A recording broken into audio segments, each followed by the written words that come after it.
2025ಕ್ಕೆ ಕೆಲವೇ ಗಂಟೆಗಳು ಬಾಕಿ ಇದೆ. ಹೀಗಾಗಿ ಪಬ್ಬು ಕ್ಲಬ್ಗಳಲ್ಲಿ ಪಾರ್ಟಿ ಕೂಡ ಇರುತ್ತೆ. ಅದೇ ರೀತಿಯಾಗಿ ಬಾರ್ ಅಂಡ್ ರೆಸ್ಟೋರೆಂಟ್ಗಳಲ್ಲೂ ಕೂಡ ಸಖತ್ ವ್ಯಾಪಾರ ಇರುವಂಥದ್ದು. ಈ ನಡುವೆ ಮದ್ಯ ವ್ಯಾಪಾರವೂ ಕೂಡ ತುಂಬ ಹೆಚ್ಚಾಗಿರುತ್ತೆ. ಹಾಗಾದರೆ ಈ ಬಗ್ಗೆ ನಮ್ಮ ಪ್ರತಿನಿಧಿ ಒಂದು ವಾಕ್ಥ್ರೂ ನಡೆಸಿದ್ದಾರೆ. ಎಷ್ಟರ ಮಟ್ಟಿಗೆ ಮದ್ಯ ವ್ಯಾಪಾರ ನಡೀತಾ ಇದೆ, ಈ ಬಾರಿ ಅಬಕಾರಿ ಇಲಾಖೆ ಎಷ್ಟರ ಮಟ್ಟಿಗೆ ಲಾಭವನ್ನು ಗಳಿಸಬಹುದು ಅನ್ನೋ ಹಿನ್ನೆಲೆಯಲ್ಲಿ ಮಾಹಿತಿ ಕೊಟ್ಟಿದ್ದಾರೆ. ಬನ್ನಿ ನೋಡ್ಕೊಂಬರೋಣ.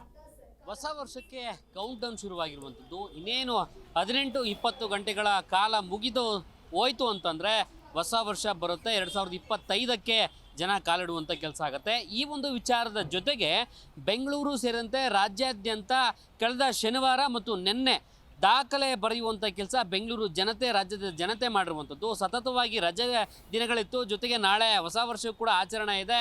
ಇವತ್ತಿನಿಂದಲೇ ಜನ ತಯಾರಾಗಿರುವಂಥದ್ದು. ಜೊತೆಗೆ ಶುಕ್ರವಾರ ಮತ್ತು ಶನಿವಾರ ಇನ್ನಿತರ ರಜೆ ಇದ್ದಂಥ ಕಾರಣದಿಂದಾಗಿ ದಾಖಲೆ ಬರೆಯುವಂಥ ಕೆಲಸ ರಾಜ್ಯದ ಮದ್ಯದ ಪ್ರಿಯರು ಮಾಡಿರುವಂಥದ್ದು. ಇದೇ ವಿಚಾರಕ್ಕೆ ರಾಜ್ಯಾದ್ಯಂತ ಬರೋಬ್ಬರಿ 450 ಕೋಟಿಯಿಂದ 500 ಕೋಟಿವರೆಗೂ ಕೂಡ ಅಬಕಾರಿ ಇಲಾಖೆಗೆ ಲಾಭ ಬಂದಿದೆ ಎನ್ನುವಂಥ ಮಾಹಿತಿಯನ್ನು ಅಬಕಾರಿ ಇಲಾಖೆಯ ಅಧಿಕಾರಿಗಳು ಕೊಟ್ಟಿರುವಂಥದ್ದು. ಈ ಒಂದು ವಿಚಾರವಾಗಿ ನೋಡೋದಾದರೆ ನಾನು ಇವತ್ತು ಬೆಂಗಳೂರಿನ ಕಾರ್ಪೊರೇಷನ್ ಸರ್ಕಲ್ಲು ಮತ್ತು ಚಿನ್ನಸ್ವಾಮಿ ಸ್ಟೇಡಿಯಮ್ಮು ನಿಯರೆಸ್ಟ್ ಇರುವಂತಹ ಟಾನಿಕ್ ಒಂದು ಮದ್ಯದ ಕೇಂದ್ರ ಬಳಿ ಇದ್ದೇನೆ. ಈ ಒಂದು ಮದ್ಯದ ಕೇಂದ್ರದ ವಿಚಾರವಾಗಿ ನೋಡೋದಾದರೆ ಟಾನಿಕ್ ಎನ್ನುವಂಥದ್ದು ಸಾಕಷ್ಟು ಫೇಮಸ್ ಆಗಿರುವಂಥ ಈ ಜಾಗ ಎನ್ನುವಂಥ ನಿಟ್ಟಿನಲ್ಲಿ ಈ ಒಂದು ಜಾಗಕ್ಕೆ ಸಾಕಷ್ಟು ಮದ್ಯಪ್ರಿಯರು ಬರ್ತಾರೆ.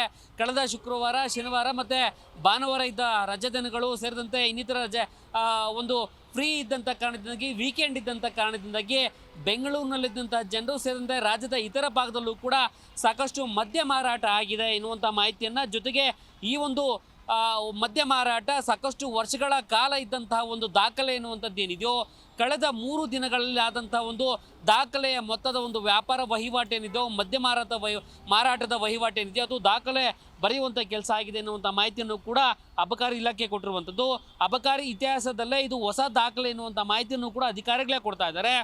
ರಾಜ್ಯದಲ್ಲಿ ಒಟ್ಟು 12,614 ಮದ್ಯದ ಅಂಗಡಿಗಳಿದ್ದು, ಸಾಮಾನ್ಯ ದಿನಗಳಲ್ಲಿ ರಾಜ್ಯ ಸರ್ಕಾರದ ಬೊಕ್ಕಸಕ್ಕೆ ಹಾಗೂ ಅಬಕಾರಿ ಇಲಾಖೆಗೆ ಸಾಮಾನ್ಯವಾಗಿ 65ರಿಂದ 70 ಕೋಟಿ ಲಾಭ ಅಷ್ಟೇ ಬರ್ತಾ ಇತ್ತು, ಅಂದರೆ ವ್ಯಾಪಾರ ವಹಿವಾಟು ಆಗ್ತಿತ್ತು. ಆದರೆ ನಿನ್ನೆ ಮೊನ್ನೆ ಸೇರಿದಂತೆ 3 ದಿನಗಳ ಕಾಲ ಒಂದು ವ್ಯಾಪಾರ ವಹಿವಾಟೇನಿತ್ತು ಅದು ಬರೋಬ್ಬರಿ 8ರಿಂದ 10 ಪಟ್ಟು ಏರಿಕೆ ಆಗಿದೆ ಎನ್ನುವಂಥ ಮಾಹಿತಿಯನ್ನು ಕೂಡ ಅಬಕಾರಿ ಇಲಾಖೆ ಅಧಿಕಾರಿಗಳು ಕೊಡ್ತಾ ಇರುವಂಥದ್ದು.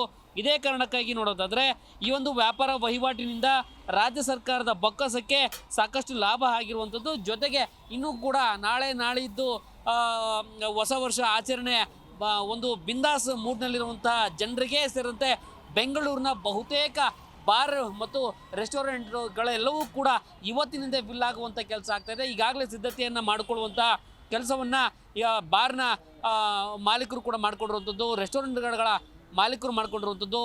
MG ರೋಡ್ ಆಗ್ಬೋದು, ಬ್ರಿಗೇಡ್ ರೋಡ್ ಆಗ್ಬೋದು, ಸೇರಿದಂತೆ ಎಲೆಕ್ಟ್ರಾನಿಕ್ ಸಿಟಿ ಆಗ್ಬೋದು, ಇಂದ್ರನಾರ ಆಗ್ಬೋದು, ನಾನಾ ಭಾಗದಲ್ಲಿರುವಂಥ ಬಾರ್ ಆ್ಯಂಡ್ ರೆಸ್ಟೋರೆಂಟ್ಗಳು ಈಗಾಗಲೇ ಫಿಲ್ ಆಗಿದ್ದಾವೆ, ಬುಕ್ ಆಗಿದ್ದಾವೆ ಅನ್ನೋಂಥ ಮಾಹಿತಿಯನ್ನು ಕೂಡ ಬಾರು ಮತ್ತು ಅಸೋಸಿಯೇಷನ್ ಜೊತೆಗೆ ಹೋಟೆಲ್ ಅಸೋಸಿಯೇಷನ್ ಅಧ್ಯಕ್ಷರುಗಳಿಂದ ಮಾಹಿತಿ ಕೊಟ್ಟಿರುವಂಥದ್ದು. ಈ ಮೂಲಕವಾಗಿ ರಾಜ್ಯ ಸರ್ಕಾರದ ಬೊಕ್ಕಸಕ್ಕೆ ಕೋಟ್ಯಾಂತರ ರೂಪಾಯಿ ಲಾಭ ತರುವಂಥ ಕೆಲಸ ಕಳೆದ 2-3 ದಿನಗಳಿಂದ ಆಗಿದೆ ಅಂದರೆ ತಪ್ಪಾಗಲಿಕ್ಕಿಲ್ಲ. ಕ್ಯಾಮರಾ ಪರ್ಸನ್ ವಿನೋದ್ ಜೊತೆ ಮಂಜುನಾಥ್ ಹೊಸಳ್ಳಿ, ಜಿ ಕನ್ನಡ ನ್ಯೂಸ್, ಬೆಂಗಳೂರು.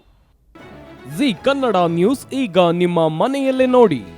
ಎಲ್ಲ ಕೇಬಲ್ಗಳಲ್ಲಿ ಈಗ ಲಭ್ಯ. ನಿಮ್ಮ ನೆಚ್ಚಿನ ಜಿ ಕನ್ನಡ ನ್ಯೂಸ್ ಈಗ ಸನ್ ಡೈರೆಕ್ಟ್ ನಲ್ಲಿ number 292, Tata play number 1664, Jio TV number 1334, NXT digital number 30, in cable number 30, city networks 51, U digital number 162, GTPL number 17, Rockline telecommunications number 42, Shri Basaveshwara cable number 168, rural cable network 60, Vinayaka digital 57, Abhishek cable 821, city channel 53, Siddeshwara cable network 57, V4 digital Infotech 628, Surya digital networks 53, Gajanan digital number 836, Malnad infotech private limited number 56, Metrocast number 830, victory digital number 167ರಲ್ಲಿ ನೋಡಿ ಆನಂದಿಸಿ.